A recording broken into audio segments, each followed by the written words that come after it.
Not do it because the Prophet is teaching the Quran and the Prophet is expounding the Quran, and what he says is realigning with the Quran. It cannot be contradicting the Quran. Therefore, Imam Shafi, I think one of the problems that has been created from that time is that there was a question of abrogation.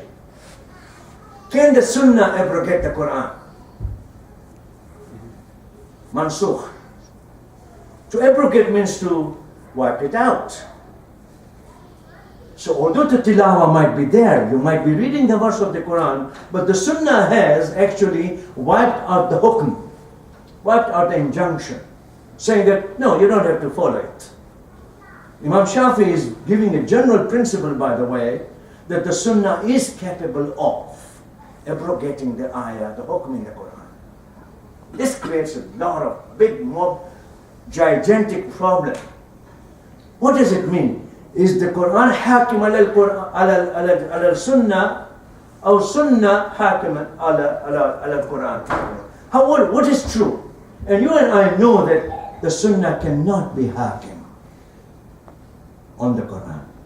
The Quran can be hakim on the sunnah. This is a problem. And I think this has been, Jabir al-Albani has written a book and he has challenged Imam Shafi on this one.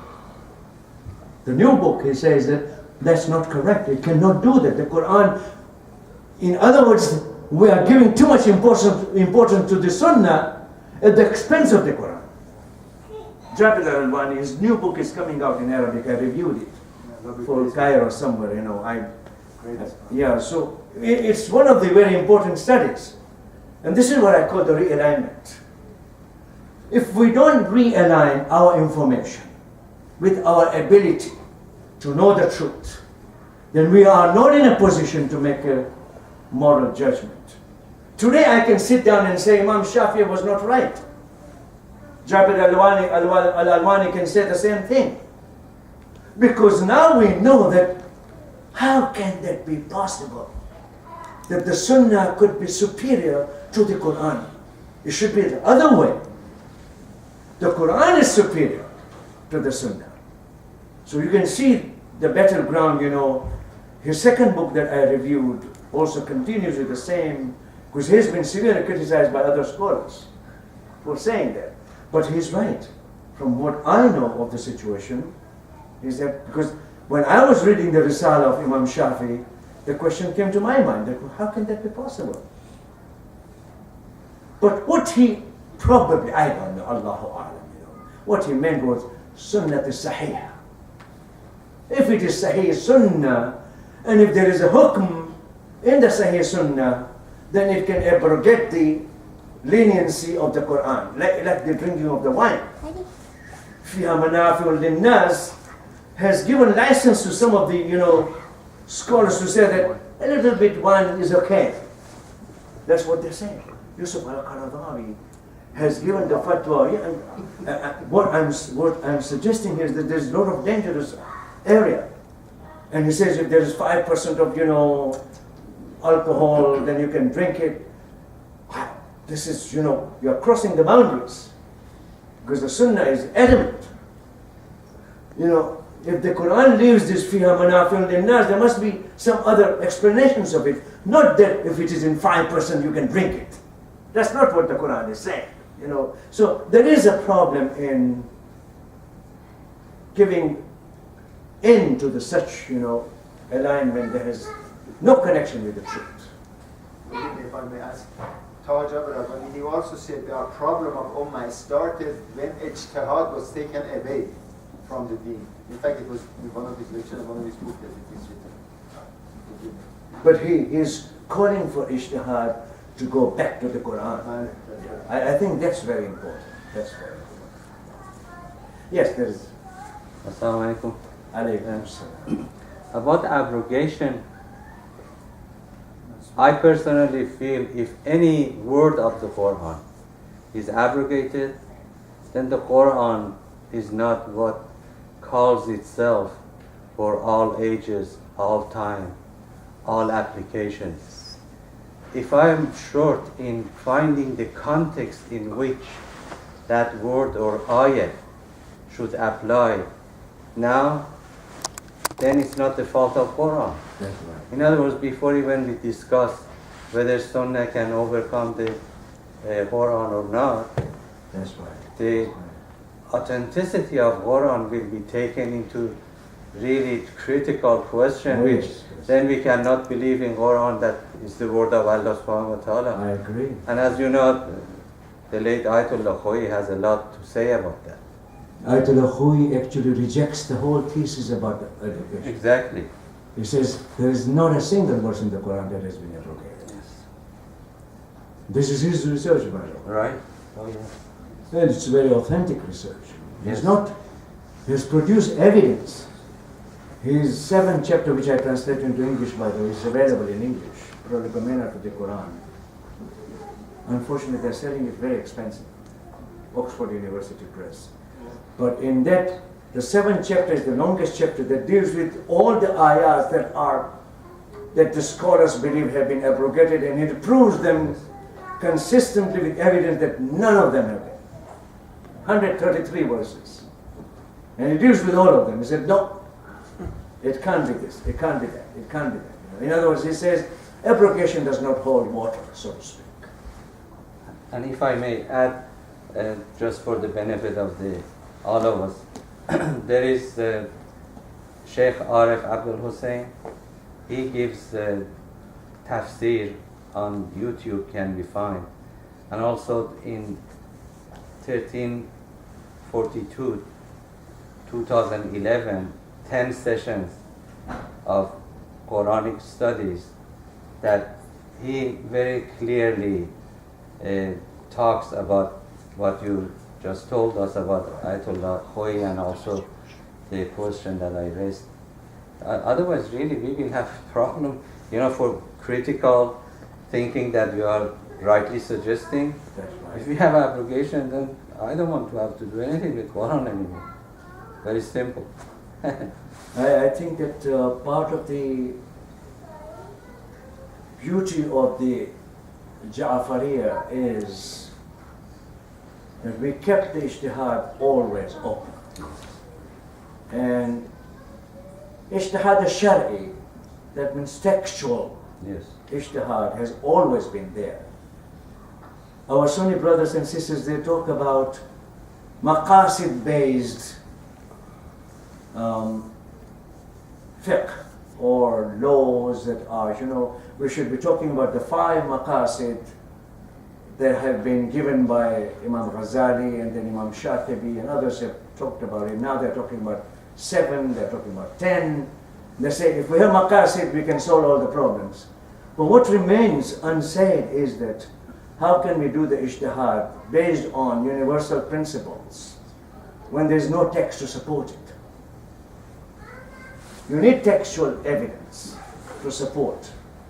And I think that's what is lacking today. But again, there's a big debate going on in the Sunni world, in the Shia world about, we have kept the, Ayatollah Khoei, marhum, I think, was one of the prolific critical thinker who, even in his Rijal, in his, Mu'jam al-Rijal, 28 volumes, in the first volume, he makes it very clear that without critical retrieval, you cannot even do the research that is required in the Rijal, in the area of the sources, Right.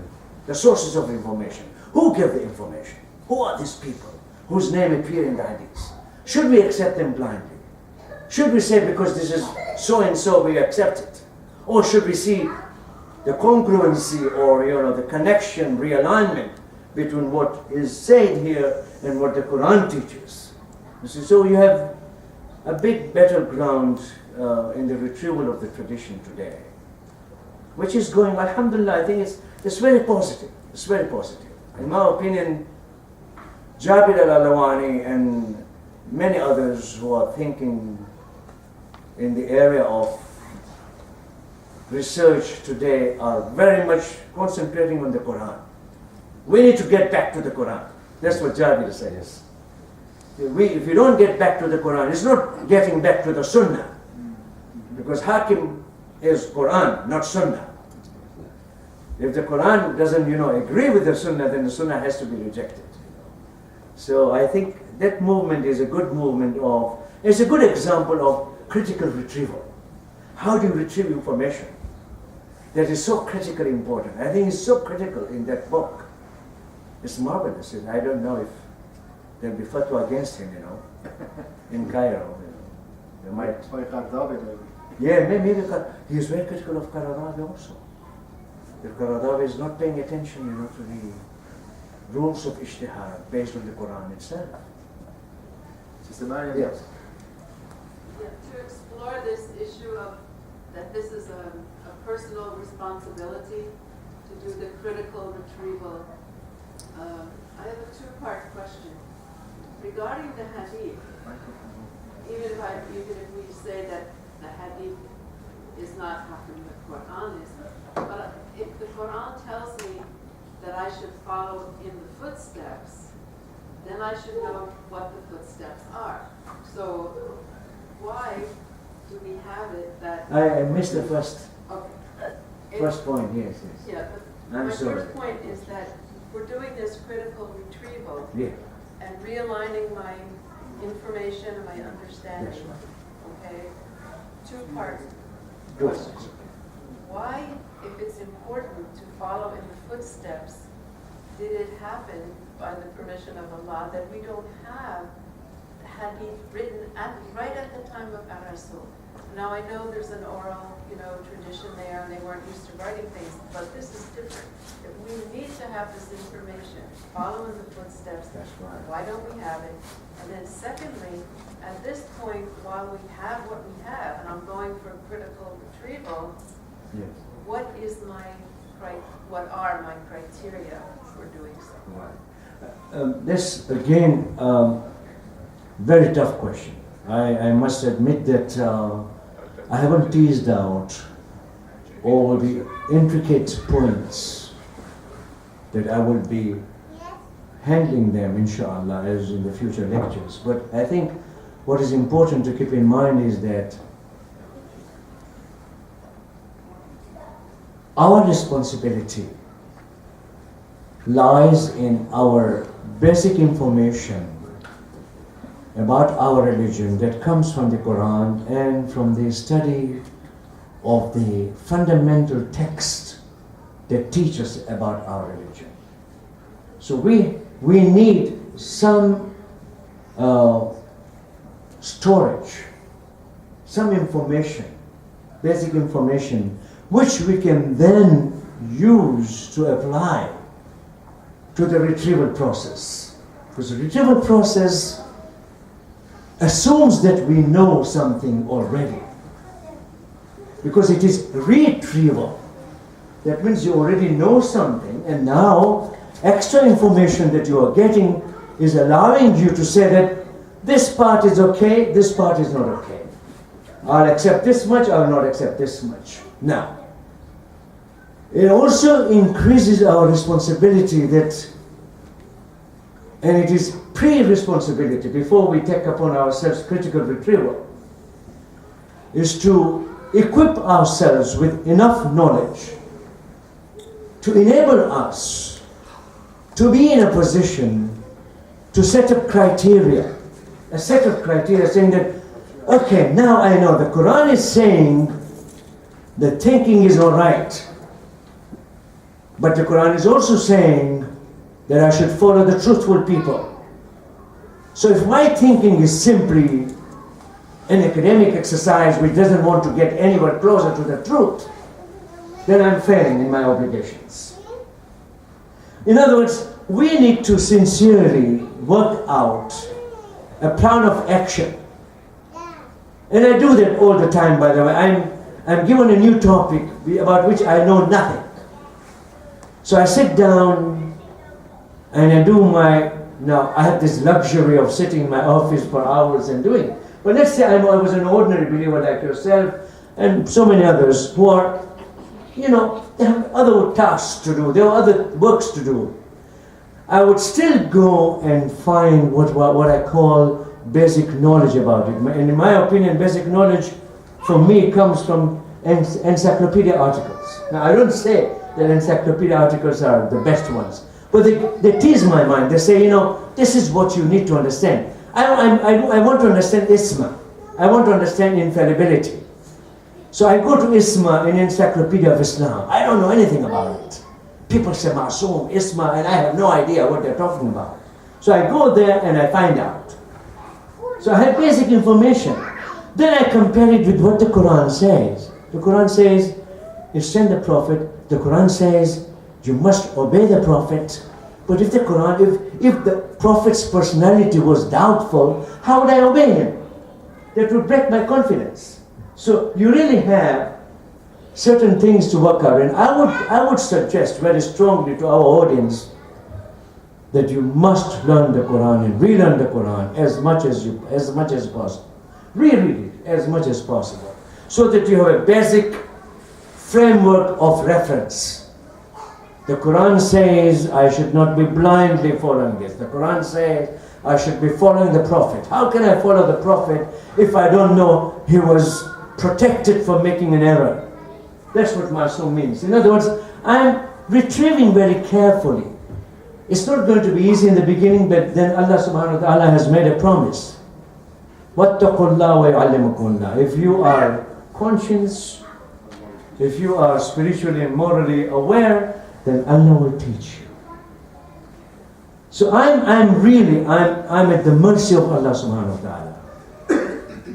I have so many teachers, I can mention them name by name, but ultimately it's my responsibility, what I know. If I give you false information, I am to be questioned for it. In other words, I cannot escape it. I cannot say, this is what I heard my teachers. Then God will say, well, I gave you mine. Your teachers were not the last word. Didn't you go back to the Quran to find out anything? You had the Quran with you. So in other words, إِنِّي تَعْرِكٌ فِيكُمُ الثَّقَلَيْنِ كِتَابُ اللَّهِ وَإِتْرَةِ عَلُّ بَيْتِ. This is what it really means. That God has given us the Quran and the teachers to whom we can go back and forth. And the teachers now are the scholars, certainly. Scholars whom we can trust. Scholars who are not political. Scholars who have no ideological, bending. Rather they are, the servants of God, so to speak. So it's not easy. My answer to you will not be a kind of, directive that this is 1, 2, 3, 4, this is what you do. I'm simply suggesting that I've gone through this process myself and I think that it has worked.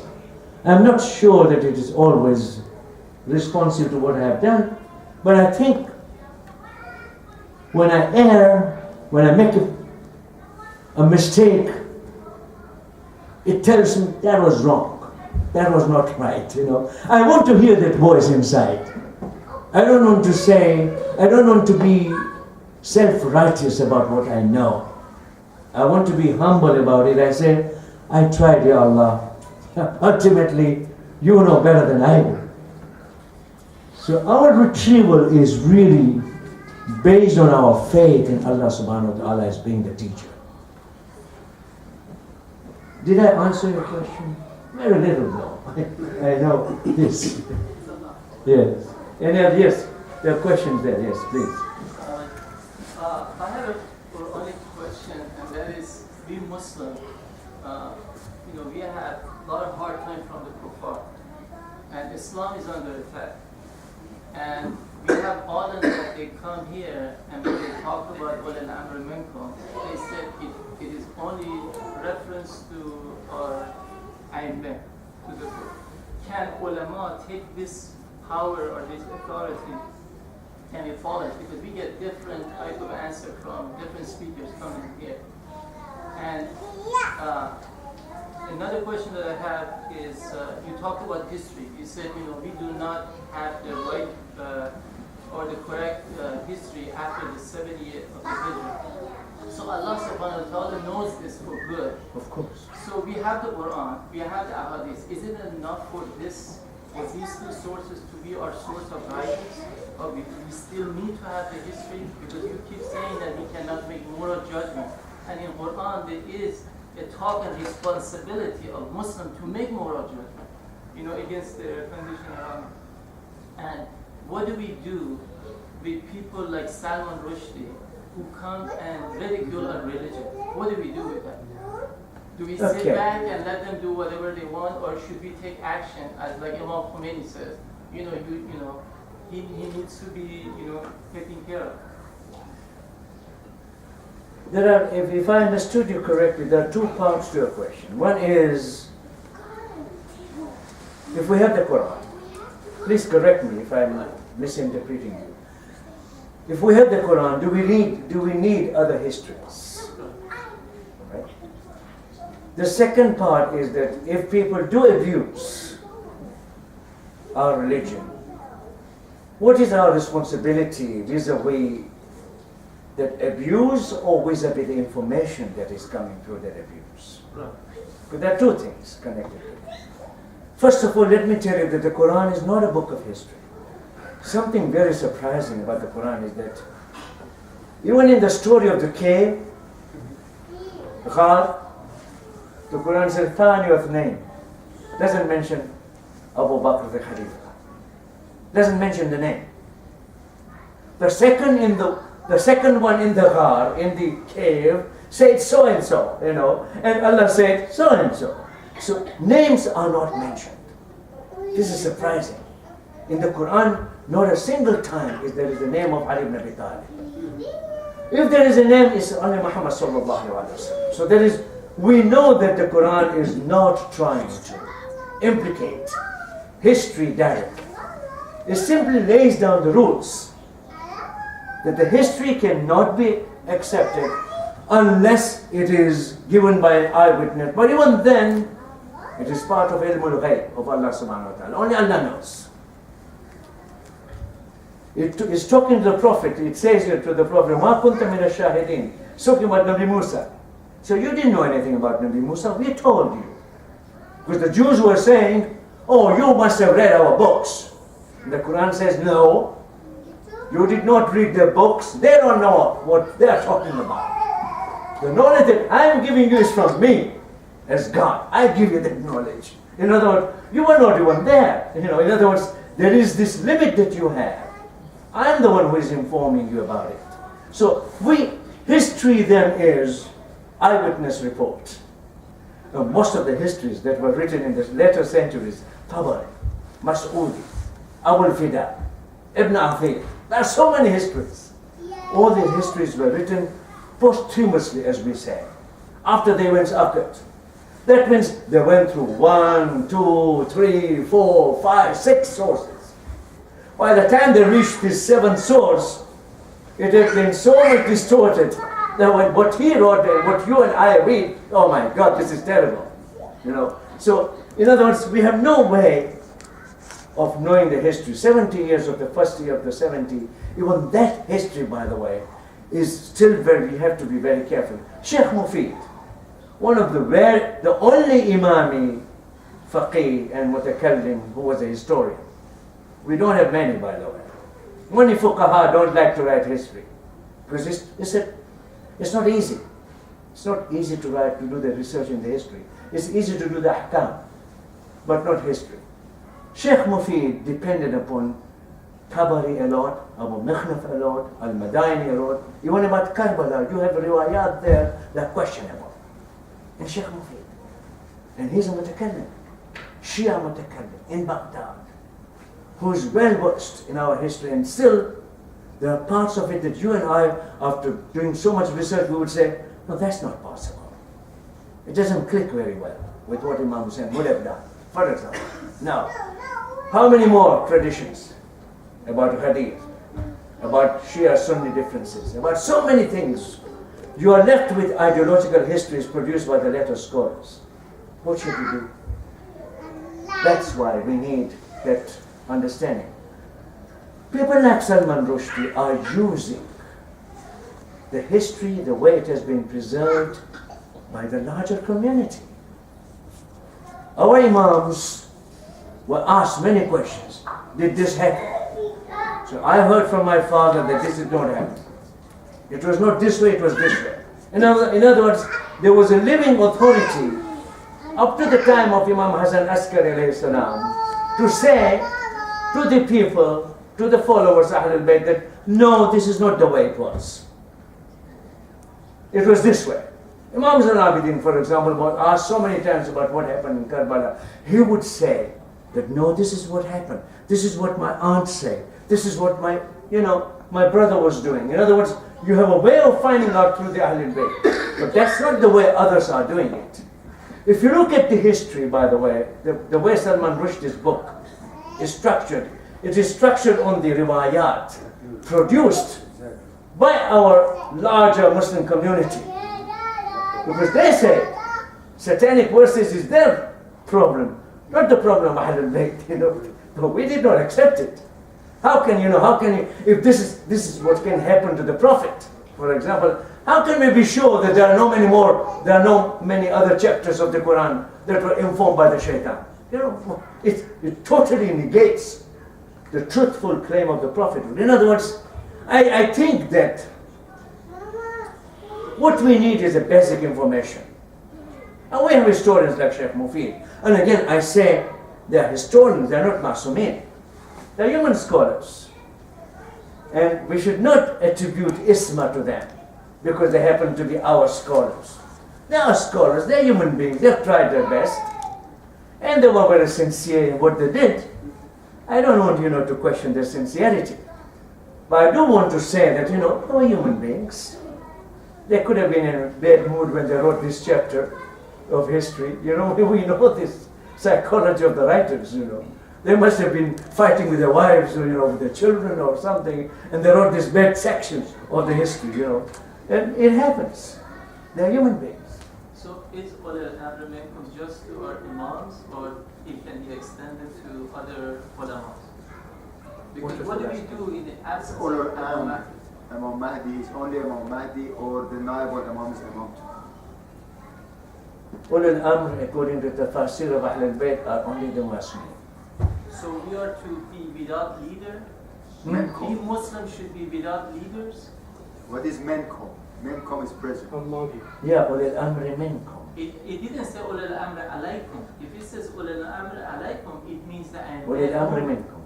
Ulul Amr, you see, the whole problem is that if the ita'ah of Ulul Amr is equated with the Prophet and with Allah subhanahu wa ta'ala, then the Ulul Amr have to have some basic qualities to qualify. That's the problem.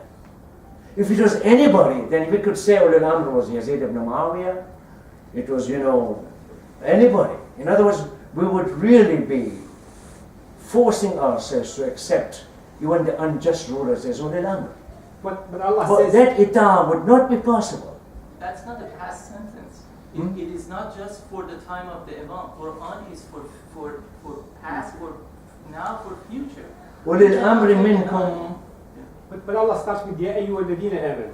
Yes. So all the mu'mineen, Yes. every time, any Yes. time, Ati'u Allah, obey Allah, Ati'u Ati'u Rasul. Rasul, Ulul Amr. Amri minkum, among you. So it's not just one time or Let's say, first year or second. that's why century even the ulama among the Ja'fari madhab, even the ulama, they qualify themselves as Ulul Amr. Ayatollah Khomeini, Ayatollah so many who say that the ulama are also Ulul Amr, part of the Ulul Amr. That's the hadith they have used. This is, the Quran, this is the verse they have used. They have expanded Ulul Amr to include those who are qualified to exercise authority. That means they should have adala. If not isma, they should have adala, they should have ilm, they should have, in other words, they qualified them. But the first Is Ya that correct, ayyuhalladhina Allah? Ya ayyuhalladhina amanu will disqualify those injustice rulers. When Allah says Ya ayyuhalladhina amanu, Allah is talking to the mu'mineen. If you are not a mu'min, this ayah is not talking about you. Yazid is not a mu'min, is not among the mu'mineen, so this ayah will apply to him. You are right. I think you have a very strong point. That it actually limits it to the ayyuhalladhina amanu. Yes. If you are a believer, Yes. or who are your believer, then you would be very careful who you would obey. Definitely, you're right, absolutely. May Allah inshallah. So are we to be without leaders or not? Are we without a leader? Of course, the concept of I don't know if you want to get into the Walayat al-Faqih and all of it. You see, this is something that it is again, there are a little bit of difference. Please, argue with other reasons. I don't think the topic is within the scope of what we are discussing. We can sit down and tackle that one later, can't we? Yeah, we could. I would very much like to have written questions so that I can really analyze them, work on them, so that when we meet next month, then we have at least some opportunity to clarify the questions. I don't mean to say that I can answer all the questions, but I will certainly try my best. I have some input from the boys. Okay. It's I think a suggestion for a future topic.